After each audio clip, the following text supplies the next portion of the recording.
Good afternoon, and welcome to the Nebraska Tourism Commission's educational webinar for this afternoon. Today, our presenter is Professor Dipra Jha from the University of Nebraska-Lincoln. He will be talking about trends, disruptors, and innovation in the tourism and hospitality industry. Dipra is a professor of practice and director of global engagement for the Hospitality, Restaurant, and Tourism Management program at UNL. He is recognized as a global expert in tourism and luxury hospitality and does collaborative work with communities, private sector organizations, as well as government entities around the world. Within Nebraska, he has worked with Nebraska City Tourism and Commerce, the Nebraska Association of Bed and Breakfasts, the City of Grand Island, and the Center for Rural Affairs, among others. His international collaborations include the Tourism Authority of Thailand, Dubai-based Jamari Group, and luxury hospitality brand Oberoi Hotels. Am I saying that right? Oberoi. Okay. A sought-after speaker and presenter, Professor Jha has received many awards, including the 2017 University Distinguished Teaching Award and the 2016 Outstanding Teaching Award from UNL's College of Education and Human Sciences. Nebraska Tourism Commission thanks you for coming today. And at the end of this webinar, as all of our webinars, you can email any questions you have to my email address today. It's angela.sears@nebraska.gov. Pretty simple, just angela.sears@nebraska.gov. And at the end of the presentation, we'll take any questions you have live from those emails, and you can answer those at the end. So thank you. Thank you, Angela. Good afternoon, everybody. My name is Dipra Jha, and today in this webinar, we'll be talking specifically about the trends in global tourism. We'll talk about disruptors, and we'll look at a couple of examples of innovation. I want to start off by showing the travel and tourism economy map, what's happening in the world. This is a map of the travel and tourism economy. As you can see, that the United States continues to be the largest tourism economy in the world. This information was put out by the World Economic Forum, and the US is currently a 488 billion tourism economy. The distant second is China, which is still very significant as $224 billion. Tourism is also very important for Nebraska because tourism is Nebraska's third largest industry after agriculture and manufacturing. Tourism brings around $4.7 billion to Nebraska's economy. Tourism supports 46,200 jobs, and it generates more than $667 million in tax revenues from domestic and international travelers. So tourism continues to be a very thriving, growing, and important industry and aspect of Nebraska's economy. I want to talk a little bit about some global trends in tourism that we are observing that is actually growing, at least in the last few years. The first trend is staycation. Staycation is basically when travelers or even people who are within a certain geographical area, for example, somebody from Omaha is deciding that they are going to actually spend the weekend at a hotel or resort in town. So what that means for tourism providers is that if there are unsold inventories or if there's a lot of inventory available in terms of rooms or bed and breakfast, then there's an opportunity to basically create staycation packages and help the locals discover their own city and their own communities. The second one is glamping. Glamping is a combination of glamour camping. So basically, I want to go look at nature, but also at the same time, I want all of the creature comforts of having hot water and a nice bed and so on and so forth. So I believe glamping has tremendous potential in a state like Nebraska with all of our abundant open spaces and nature. The third trend in tourism that we are observing is the rise or the growth in the female solo traveler segment. We are seeing lots and lots of female solo travelers who are now interested in exploring especially adventure or nature destinations. And once again, with the tourism product that a state like Nebraska offers, there is tremendous potential to harness this market and create products and services to cater to this market. The fourth one is also extremely important, especially in the context of Nebraska being such a big food state in terms of our heritage of corn and beef and so on and so forth. Food tourism is huge. Cities and communities are actually now building their tourism product around this food tourism. This is also known as locavore. Locavore means people are choosing to eat local, locally grown, locally sourced, locally produced items. So there is a huge opportunity for communities to actually do an asset inventory of what kind of food tourism they could offer to potential visitors. Mobile photography. Now, travel is also intertwined with what the visitor is experiencing and sharing with their friends and family and extended networks to social media. Are the tourism providers creating those opportunities to basically highlight their communities or their attractions, and how are those being created using smart technology? So mobile photography is, of course, a very important trend in global tourism. Bespoke experiences. And this is also a very significant part of the global trends. Travelers are now seeking more and more authentic and very unique experiences. And the last two are what we call unplugged tourism and responsible tourism. I want to spend a little bit more time talking about bespoke experiences, unplugged tourism, and responsible tourism. Let's look at an example of a bespoke experience kind of a tourism. Here is a great experience. A couple from California gets married on Mount Everest. Now, this picture was actually blasted throughout the entire world through social media. It is not that an experience or a unique event like this is going to create thousands of people rushing to go to Mount Everest to go married, but the point is that more and more people, especially the millennials, are now looking for something unique. It may be in terms of space, it may be in terms of an event, it may be in terms of a celebration. So are your communities doing enough to create all of these very unique bespoke experiences? Let's look at unplugged tourism. Now, if unplugged tourism looks like or sounds like, it's kind of a meditation camp somewhere in the middle of nowhere, it is more than that. Now, entire countries are pitching their tourism products based on unplugged tourism. Look at the tourism slogan of the country of Finland. Their tourism slogan is "Silence, Please." As you can imagine, that in unplugged tourism, the providers or the destinations are now targeting people who lead very busy and very chaotic lives.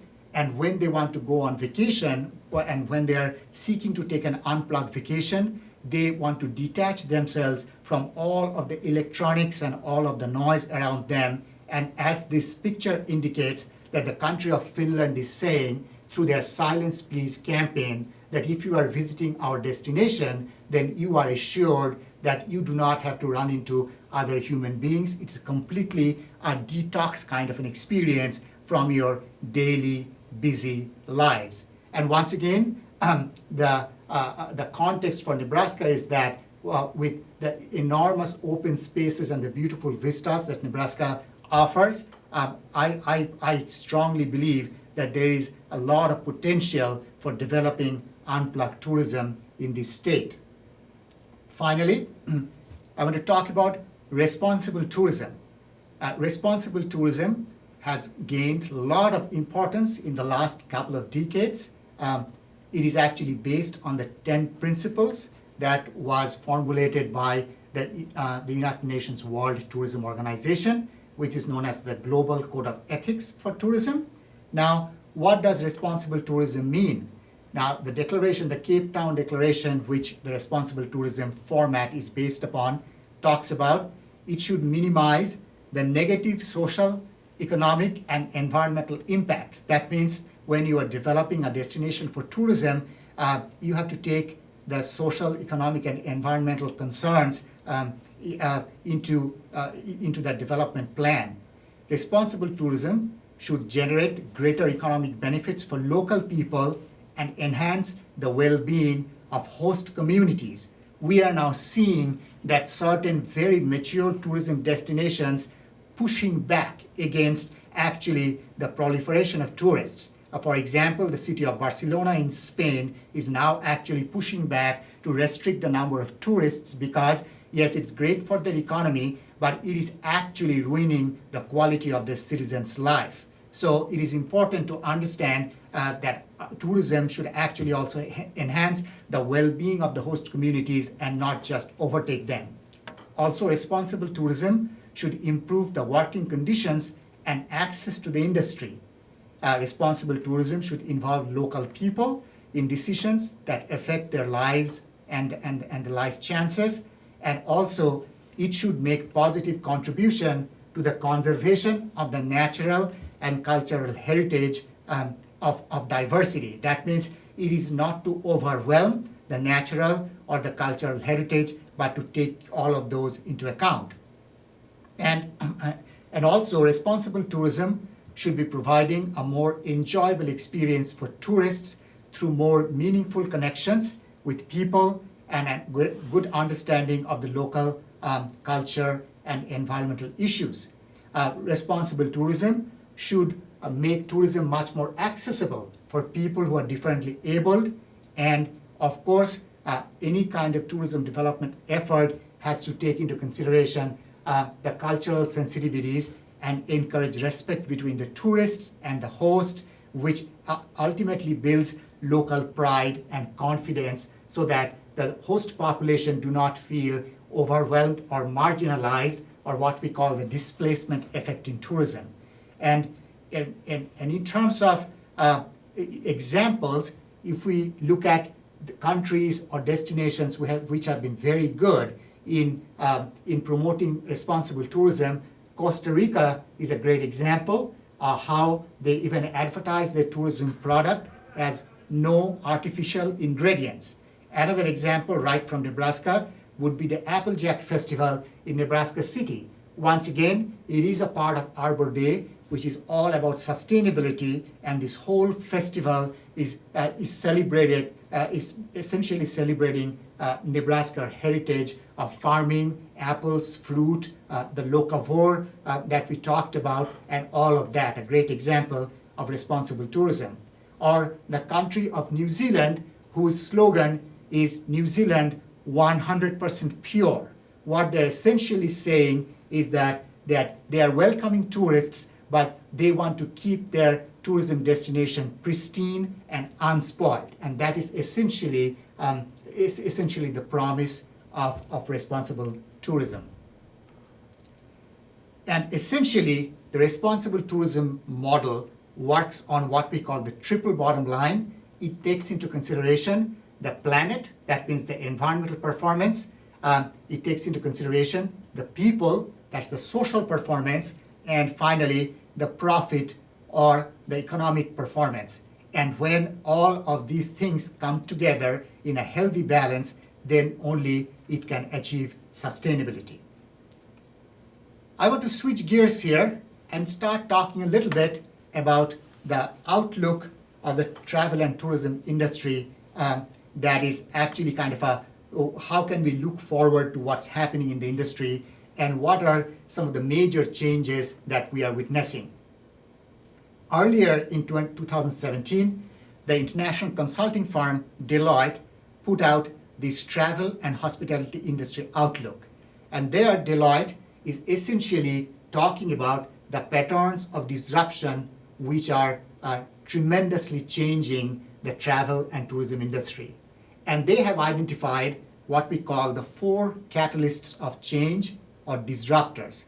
And those disruptors are economy, consumer mindset, enabling technologies, and platforms. And we're going to talk a little bit in depth about each of them because it is very important for any tourism or hospitality provider to understand what's happening with these disruptors and how can they impact the future of the business or of the industry. In terms of economy, the forecast shows that consumer spending is expected to remain solid. That means tourism and hospitality industries will by and large keep growing in the near future. But when we talk about the very large segments within tourism and hospitality, like the hotel industry needs to sustain growth as online private accommodation aggregators are flooding the marketplace with new inventory. And what they're essentially talking about are concepts like Airbnb. Even a few years ago, Airbnb was a very small segment. Now they're a $25+ billion company.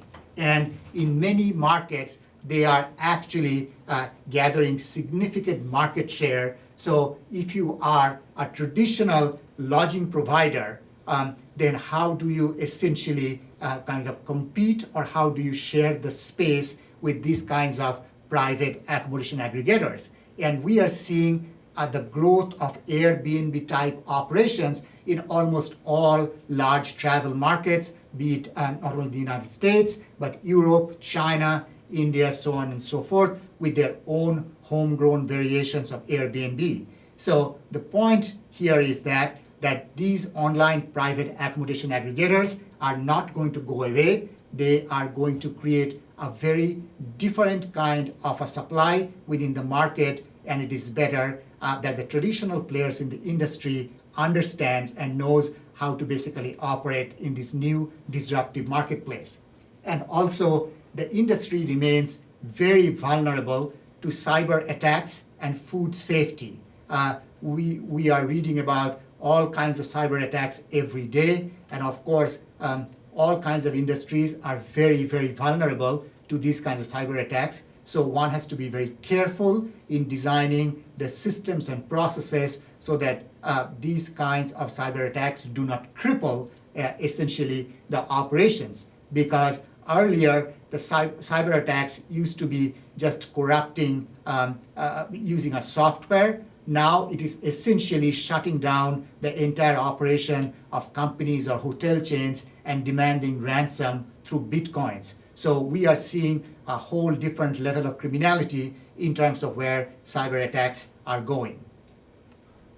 Disruption number 2, or the second disruptor, is the consumer mindset. The consumer mindset has changed dramatically over the last few years, especially when we talk about visitor expectations. Now, visitors from travel and tourism consumption point of view are demanding more and more authenticity. That means they do not want the cookie cutter experience anymore. They're also demanding personalization. That means, is the destination, is the attraction, is the hotel brand, is the restaurant speaking to me directly, in a sense that do I feel special engaging with them? The number 3 is the removal of friction. Removal of friction means that once I go book some kind of an event, or I book a destination, I do not want to go to 4 or 5 different providers to basically take care of my different travel and tourism needs. I just want a one-stop shop to take care of all of these. And lastly, the on-demand functionality. On-demand functionality means that the new consumer is now asking for almost 24/7 access to information, services, so on and so forth. So basically, that, I mean, irrespective of whether the museum or the attraction is open or closed, that if I am asking for certain kinds of information and so on and so forth, is it available to me 24/7? Can I engage with some kind of even a machine learned tool to find the information about this attraction or the destination? Or if it's a service provider like a hotel or something like that, that the new consumer really doesn't care that much that whether your restaurant is closed after 11 o'clock in the night or you don't have employees, that if they want to eat something at 3 o'clock in the morning, that there has to be services provided, because if that brand is not providing the service, then someone else is. Like in many markets in the world, Uber now has a service called Uber Eats. So basically Uber Eats delivers food and beverage from restaurants. So you basically, if a service provider is not providing that service, the guest or the consumer or the visitor is going to actually substitute and get that service or the product from somewhere else. So this on-demand functionality is becoming extremely, extremely important. And also, we know that the millennials, people between 20 and 35 years of age, they are the new global travelers. And social media engagement is driving most of the consumer purchasing power. But social media is not something that attractions or communities or destinations or DMOs can just look at it as one more thing to do. On the contrary, it has become extremely, extremely important to understand how to engage and leverage the power of social media for consumers. The third disruptor is technology. Now, technology-enabled guest experience or technology-enabled visitor experience has become absolutely huge. And we are seeing technology being used in all kinds of new formats which are changing the way the travel and tourism industry operates. For example, artificial intelligence. And we're going to talk a little bit about all of this in greater depth in a few minutes. Artificial intelligence is essentially the use of robotics, the use of automation in delivering products and services. Augmented intelligence, platforms like IBM Watson is changing the way we even interact with machines or computers. IBM Watson is IBM's new augmented intelligence platform. It has already published a cookbook. It has already designed a dress. And it is now actually helping oncologists make determinations about the diagnosis of cancer. How is it able to do all of this? Because it is now being fed with so much of data that it is now in a position to actually kind of better craft solutions and information and so on and so forth. So how do humans interact with machines, and where does all of this take the travel and tourism industry? Mobile applications. Mobile applications have become so significant that we know a huge number of people are now using apps to make travel decisions or purchases, whether it's airline tickets, hotel reservations, and so on and so forth. And mobile applications have gone beyond just a passive application where the guest is just making a purchasing decision. For example, Starwood Hotels already allows their mobile app to be also used as a room key. So basically, if you are booking a Starwood property, you can essentially use your phone to unlock the door of your hotel room. So we are seeing all of those innovations and disruptions happening. And finally, the Internet of Things. The Internet of Things essentially means that almost everything is connected to each other. So whether it's a museum attraction, whether it's a CVB setting, or some kind of a DMO enterprise, that are all of these things are all of the things that can be connected to each other. Are they essentially enhancing that guest experience? And software as a service, which is anything that's cloud-based, that is going to be the new norm. Once again, harnessing the power of enabling technologies. We talked about online market aggregators in the previous slide. If you think about companies like Uber, which is now a $70 billion company, what they have done is they have completely changed the way the transportation industry operates. So we are seeing a proliferation of these kinds of technologies in many segments within the travel and tourism industry. And finally, the fourth disruptor is platforms. When we talk about platforms, essentially brands as platforms for growth, in a sense that whether we're talking about a hotel chain or a restaurant chain or even a community which is trying to showcase its tourism assets, that it has to continuously ask themselves that how can we integrate all of the tertiary or the support services to actually present as one singular unified brand, and how can we essentially scale across the travel experience so that if somebody is actually accessing my destination through an app, can that visitor book a range of services, be it a B&B, a restaurant reservation, or a hiking trail, or go see wildlife, all through that through using that technology. And what has become extremely important is the shift in thinking to make customer experience paramount. So basically, what has happened is that there's a tremendous change in terms of where the industry is moving from more to an experience-driven business from just a service delivery business. And a couple of huge changes within the hospitality industry. I want to share at least one. If you look at the hotel industry, what has happened with the big three in just the last 1.5 years. Last year, Marriott bought Starwood for $13 billion. It has this merger has now created the largest hotel company in the world with 5,700 properties. They hold 1.1 million rooms, and 1 in every 15 hotel room in the world is now a Marriott property.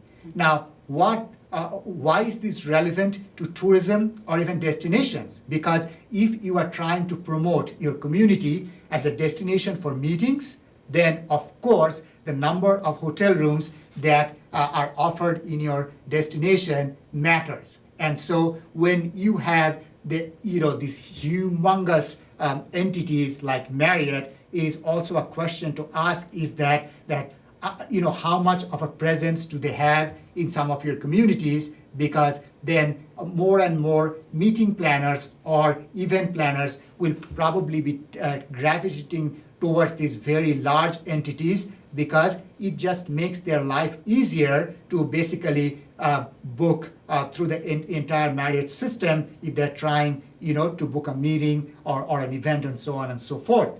Hilton inventory has now reached 773,000 rooms, and Intercontinental is now at 766,000 rooms. So basically, between the big three, we now have an inventory of almost 2.5 million hotel rooms. And so this is also changing the way the lodging industry is going to operate in the future, because of course, like we are talking about platforms of growth in terms of scale. This is a great example of how scale can actually help some of the areas within the travel and hospitality industry.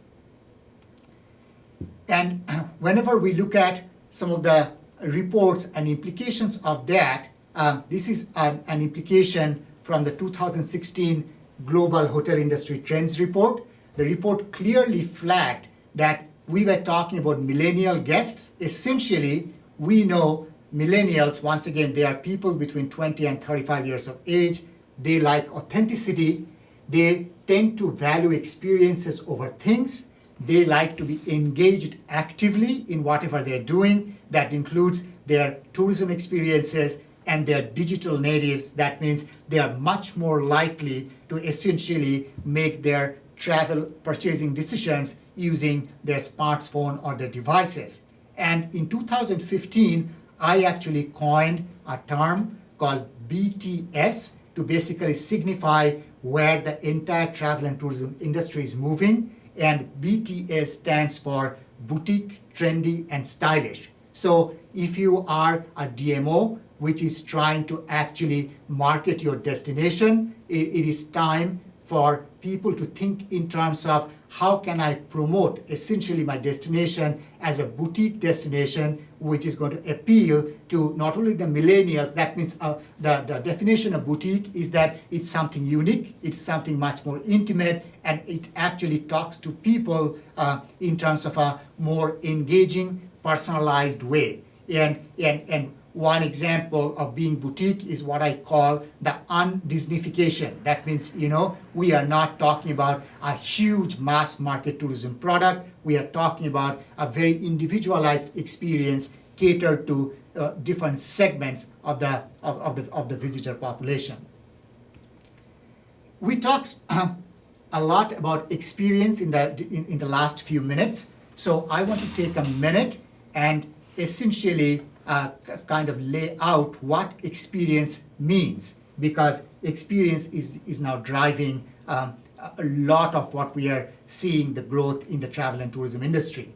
So an experience is a particular instance of when the visitor is personally encountering or undergoing something. So essentially, in this case, the guest or visitor is personally encountering an attraction. It could be a museum, or it could be a bed and breakfast, it could be a community, and then depending on what kind of memories or what kind of sensations that visitor is coming away with, they are going to actually disseminate that to their friends, family, and as we all know, word of mouth marketing is the strongest form of marketing, and that will propel other visitors to basically come visit that community.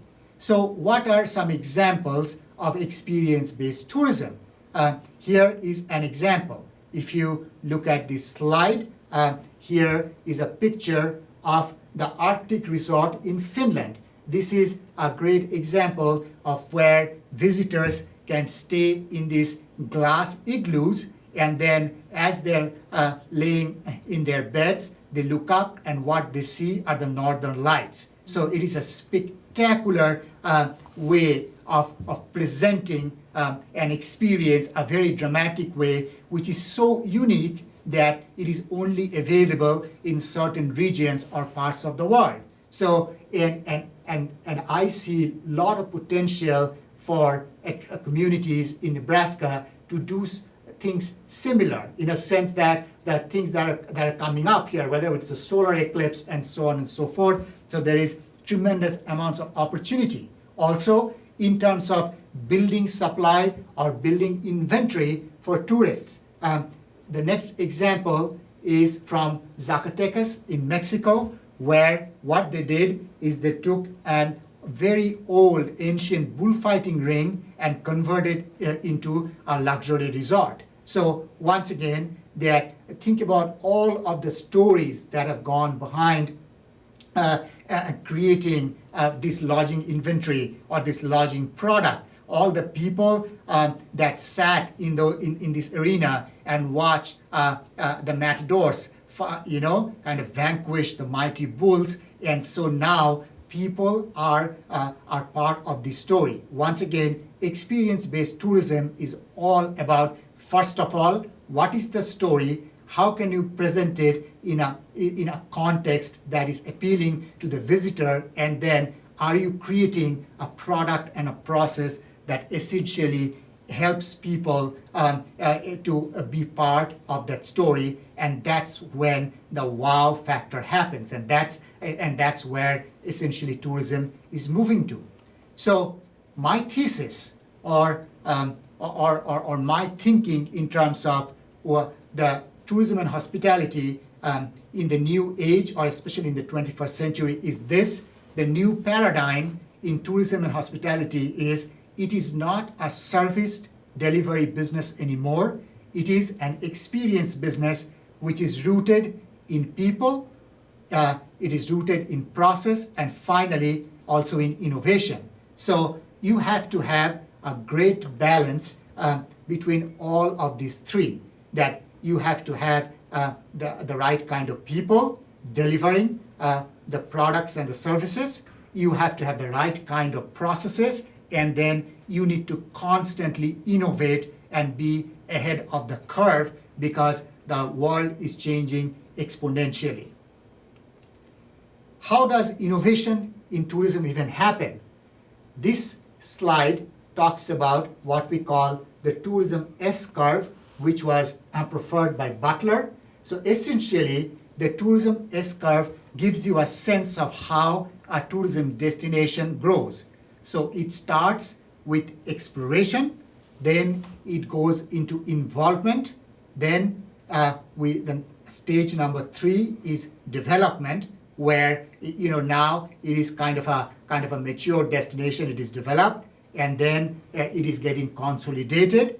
But then what happens is the 5th stage is the most dangerous stage, because that's where stagnation hits this tourism destination. And many mature destinations have gone through all of these stages. If you think of very well-known destinations like, say, Las Vegas, it has gone through several iterations of what it meant, in a sense that we have seen Vegas changing completely from 1980s to the 1990s to in the last 10 years, how it has reinvented itself to a completely different way of how it is continuously innovating. And then when the destination hits a stagnation, there are only 2 ways to go. Either the destination can rejuvenate itself, or it is going to fall into decline and disrepair, and then it will gradually fade away from the minds of the consumer.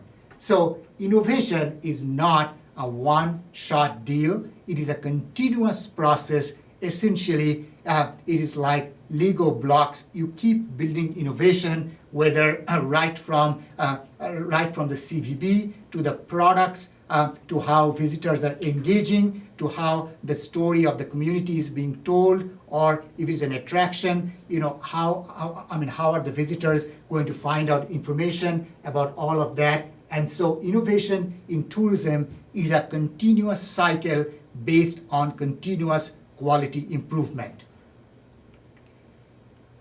It is time to talk a little bit about how innovation is changing the way we look at tourism and hospitality.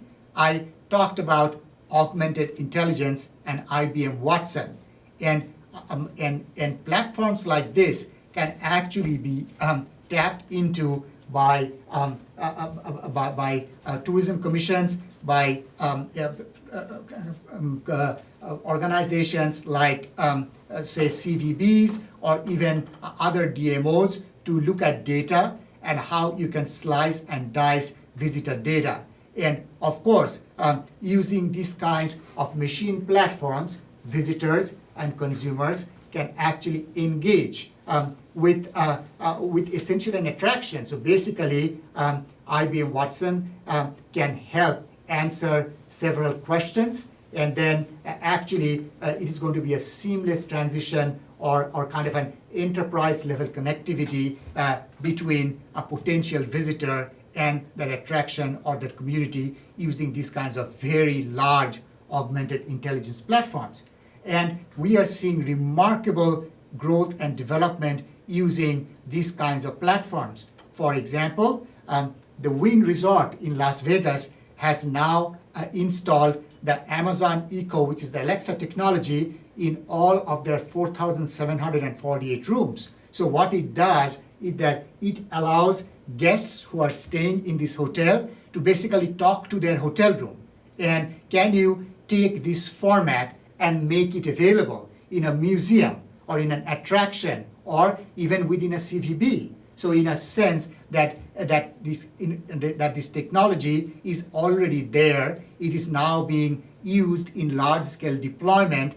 Can essentially the tourism industry seize this, basically now adopt this technology to basically drive or enhance the visitor experience? So once again, we are not talking about rocket science or very futuristic technology. It is already here. Other people are successfully using it. It is now for the rest of the industry to catch up and ask those questions that, how can we take this technology and break it down to suit individual formats or individual subsegments of the industry.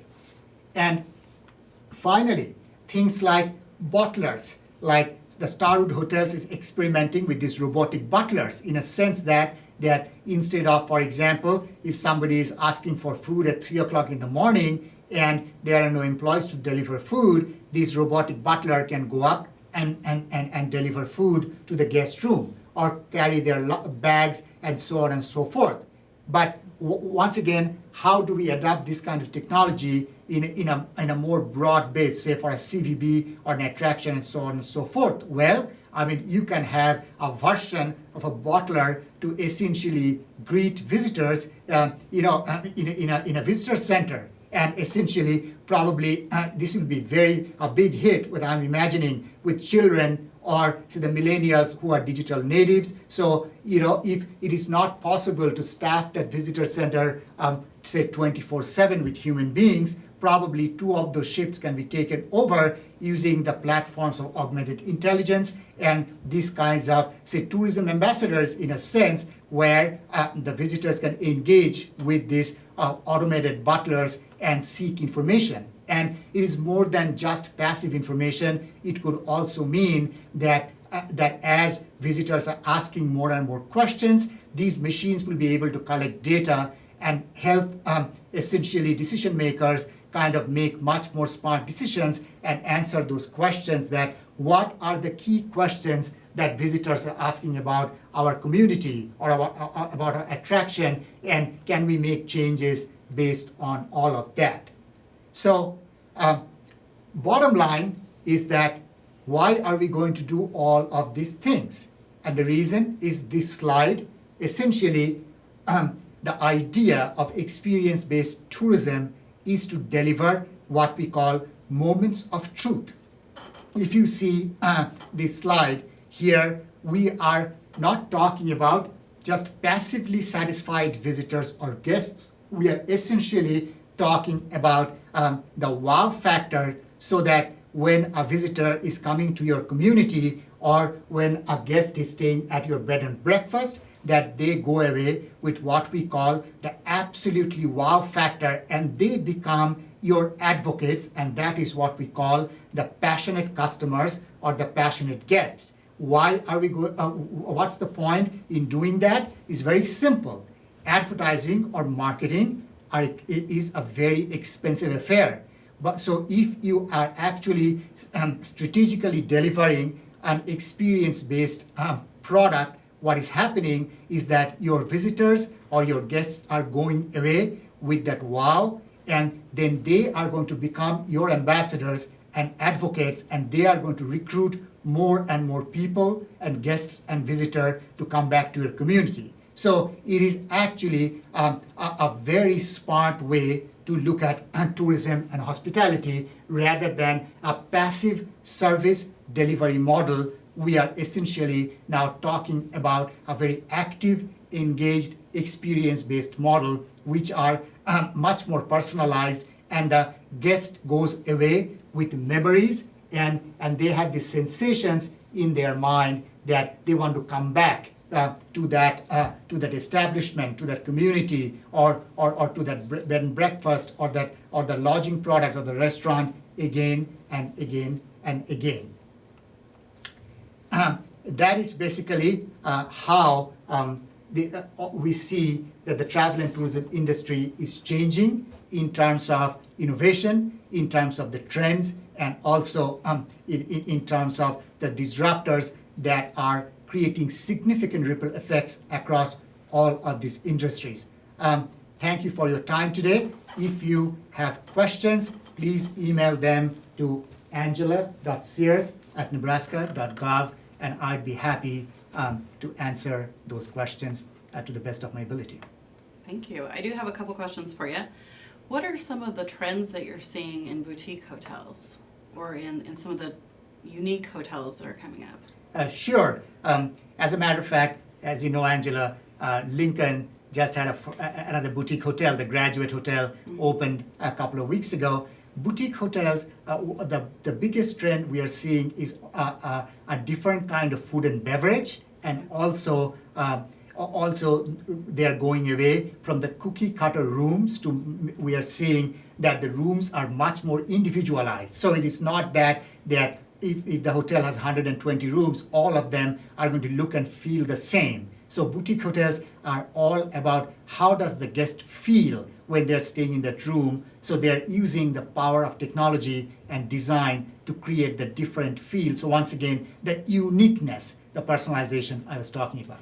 And do you think part of that is kind of a backlash from the large hotel groups that are all, so many different rooms and they're all going to look almost exactly the same pretty much? Absolutely. Yeah. And that is the difference between the service delivery model and the experience-based model, where we are seeing that people are now hungry for that unique personalized experience.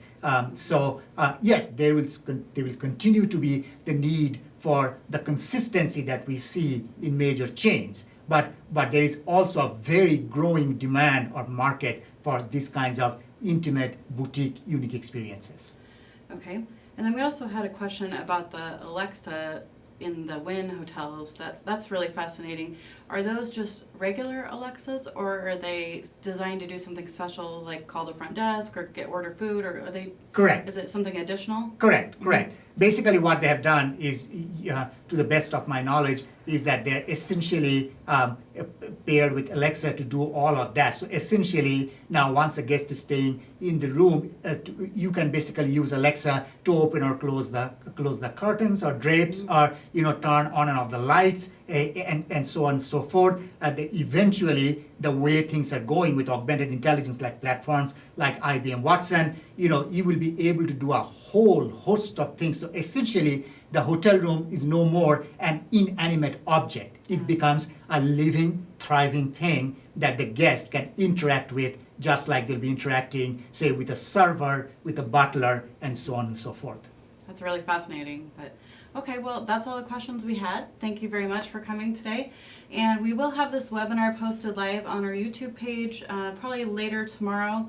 We can send out an email on the industry updates when that's ready for anyone to view. So if you know anyone that happened to miss it, or who you think might be interested in this that didn't get to see it today, you can send them the link to that after that comes out. And all of our past webinars are also on there. So if you want to go back and check anything else out, there is a section called Industry Education on our YouTube channel for Nebraska Tourism, and you can go back and see past webinars just like today's with different topics. So thank you for joining us, and have a good day.